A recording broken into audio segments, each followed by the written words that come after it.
In the city of Los Angeles, Detective Mark is having time off while grieving for his dead wife Rose, which has given him a drinking problem. However, he has to return to the station when he hears his son Trent has been arrested for getting in a fight. Officer Garcia convinces the other guy not to press charges, so Mark gets Trent out and proceeds to scold him thoroughly. Things have been tense between them since Rose's death, and it only gets worse when Trent notices Mark spent his money on alcohol instead of filling the car's tank.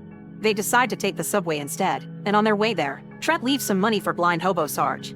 In the subway, Mark keeps fidgeting with Rose's ring and decides to hear Trent's side of the story, allowing them to have a soft bonding moment. Suddenly, the train comes to a stop at the same time a bright blue light appears in the sky. Mark checks with the transit worker named Audrey, who explains there's been a power outage and the radio's down. Then something makes the whole underground shake and Audrey receives a message through the radio saying don't look at the lights. When the whole train shakes again, the group decides to evacuate, and as they walk along the railing, they hear mysterious noises coming from above. Meanwhile, Garcia comes out of the bathroom and finds the station empty except for Officer Jones, so they look around and find the bright light outside. Everyone is following the blue glow except for Sarge, who isn't affected because of his blindness. The underground group reaches the station and tries to find a safe route to escape, but a woman is desperate to return to her family and tries to take the stairs outside. Trent follows her to convince her to come back, and both of them end up looking at the light, which makes half of their faces go black. Mark notices this and closes his eyes to grab his son to keep him here while the light suddenly becomes a beam that takes away every person that looked at it. When Mark opens his eyes, he discovers the beam came from a giant spaceship. Afterward, Mark brings Trent back to the subway station, and together with Audrey and the few survivors, they go back to walk through the tunnels. There they meet with Garcia, Jones, and Sarge, who join the group to look for a safe exit. Garcia also gives Mark a gun to defend himself. After walking all night, they find a set of stairs with a window that allows them to see the Air Force is attacking the spaceship. Jones finally gets a signal on her radio and asks for help, but it's denied because they're about to bomb the city without caring if there are any survivors left. The spaceship's defenses easily take down the Air Force, and as bombs and falling planes start hitting the ground, the tunnel begins to crumble. The group immediately runs away, but the unknown survivors get killed by the debris. The rest of the group finds a hole in the ceiling, but when they're about to escape, an alien appears in the tunnel to attack them. The creature absorbs Garcia before turning on its light to attract Trent again, and Mark starts shooting at it until it dies. Then he rescues Garcia, who is surprised by the fact he could breathe inside the creature. Jones wonders if the aliens want them alive, but at that moment, the creature wakes up and grabs Jones to remove her brain. Mark begins shooting again to give the others a chance to escape. This allows the alien to grab him by the legs.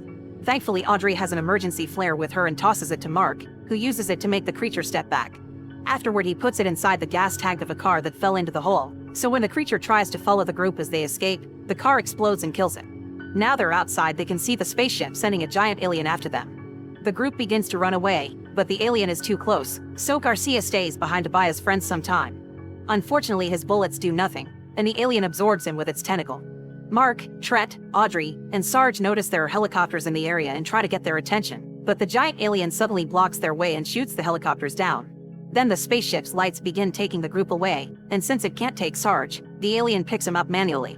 The giant alien returns to its ship, where it's revealed that this huge creature is actually a giant robot being piloted by a human-sized alien. Now that the alien is done with the USA, it moves the ship to begin harvesting other places. Meanwhile, Mark wakes up in a room full of bodies and alien goo. There's another creature there, which is also actually a robot, collecting people's brains.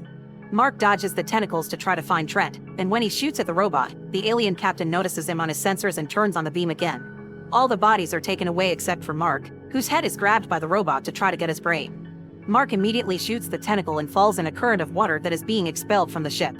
When he's about to fall out, his leg gets stuck on the ship's railing, saving him but also getting hurt. Then Mark climbs back inside and discovers that the human brains are put inside more robots to use them as soldiers. The only actual living creature here is the captain.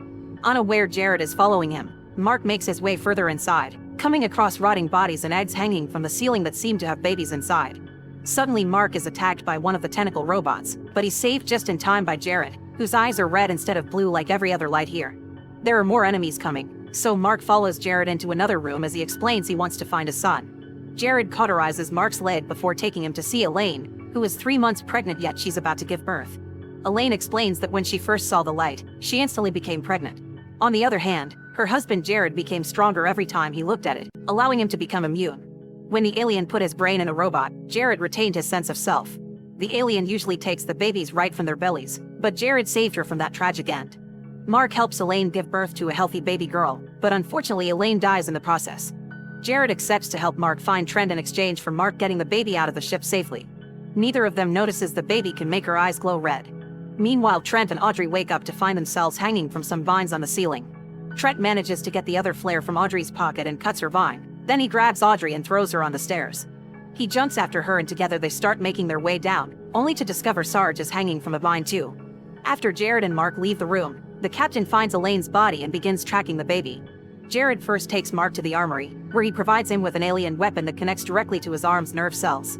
Then Jared begins setting up bombs to blow up the ship. He also uses the main computer to find where Trent is. At that moment, the captain shows up, so Jared opens a passage to send Trent to the vine room while he stays behind to fight the captain. In the vine room, Mark finds Trent jumping on Sarge's vine to rescue him. Making the vine swing, Trent frees Sarge while Mark puts down the baby and rushes upstairs to offer his hand right before the vine breaks.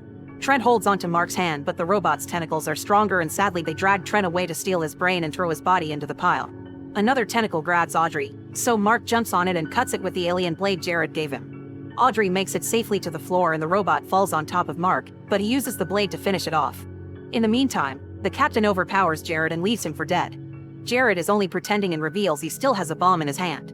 The captain goes to the vine room and Mark tries to attack him, but the blade suddenly stops working, giving the captain the chance to go after the baby. Sarge gets in his way to buy some time, and he gets wounded while Audrey retrieves the baby.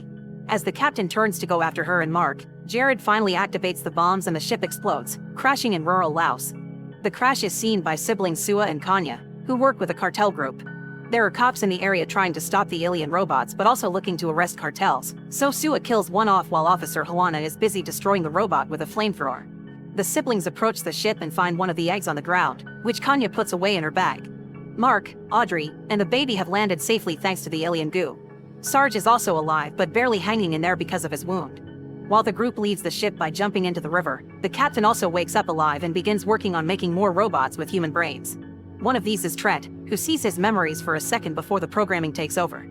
A moment later, Mark and the others reach the shore, where they bump into the siblings. As they begin arguing over their intentions, Sarge dies from his wounds. Sua feels bad and accepts to take them with them to their camp, where Audrey changes the baby, who is growing at an alarming speed. While Mark is distracted washing his hands, Kanya checks the object in his pocket and finds his badge. Now the siblings think he's here to spy. Sua attacks Mark and the two men engage in a fierce fight while Kanya tries to keep Audrey away from the baby. Mark is keeping up well thanks to his training, but Audrey is inexperienced and Kanya easily overpowers her. At that moment, Juana shows up with more cops, so both fights are interrupted to make a plan. Mark promises to help if Sua can take them to a doctor for the baby, and a truce is formed. Sua guides the group carefully through the minefields, and when they stop to camp for the night, Mark tells them how there was only one real alien on the ship. He wonders if the humans inside the robots can be freed like Jared did. Afterward, Mark tells Audrey about Rose. The next morning, Mark is awakened by Juana. Sua immediately saves him by shooting Juana non-lethally, but when he's about to shoot again to kill him, Audrey stops him. Then she checks on the baby, who has become a young kid overnight.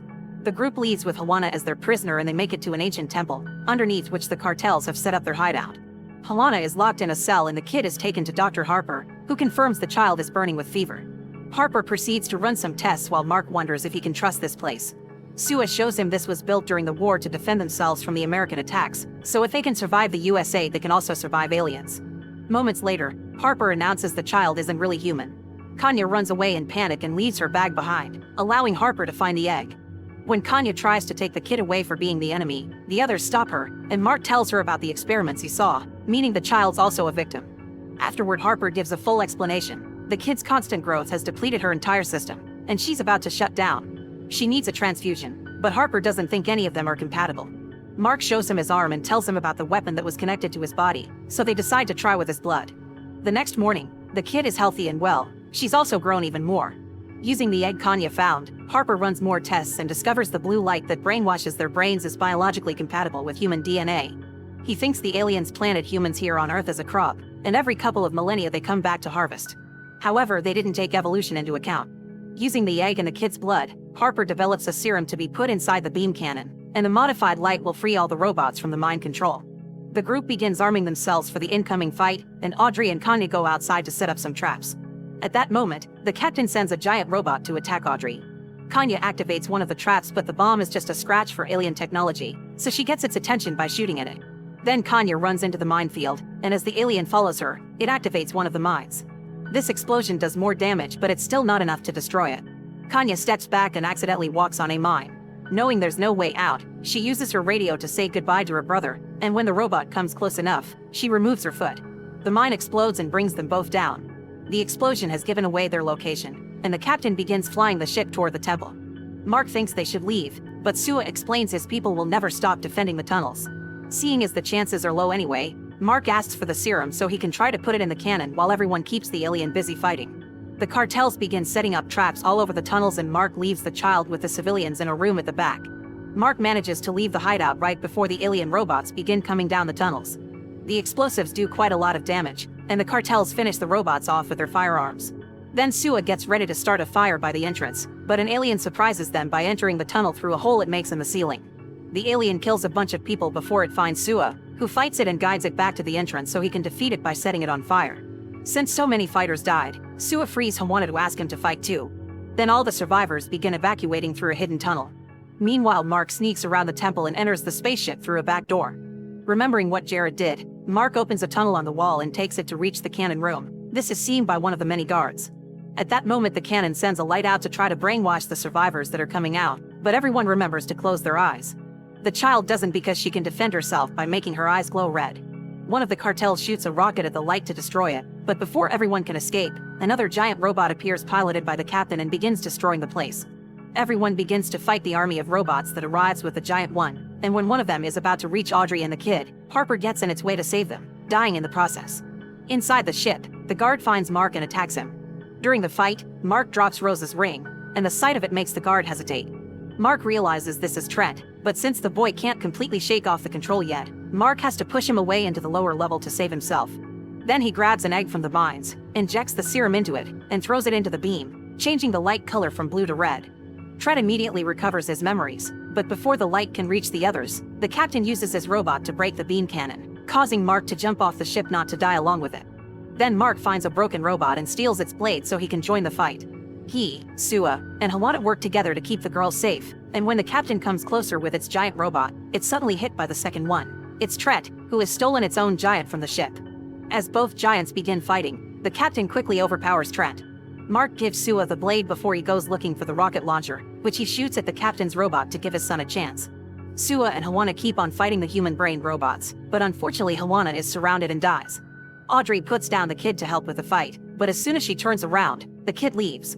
Ignoring the battle around her, the child reaches the fallen cannon and activates it again. The captain notices this and comes to kill her, but Mark runs to protect her and Trent pushes the captain to the ground. Then Trent picks up the cannon and shoots at the captain, finally killing it. This shot also makes a red light appear in the sky, which frees all the human brains from the mind control. Father and son finally reunite, and when Audrey picks the kid up, she decides to name her Rose. Some months later, Rose is now a young woman and captain of a ship they've built with the pieces of the Alien One. Her crew is formed by humans but also by all the people trapped in the robot bodies, like Trent.